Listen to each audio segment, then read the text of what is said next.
కర్మఫలం గురించి మాట్లాడుకుందాం.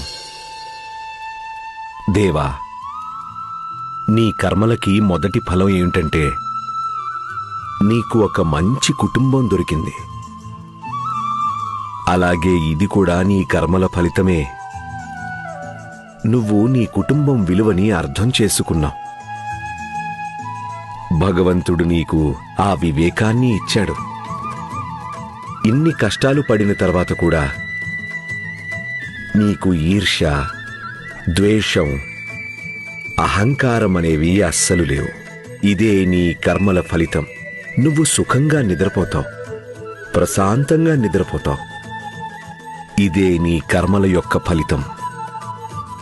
నిన్ను గౌరవించే వాళ్ళందరూ మనస్ఫూర్తిగా గౌరవిస్తారు, భయంతో కాదు.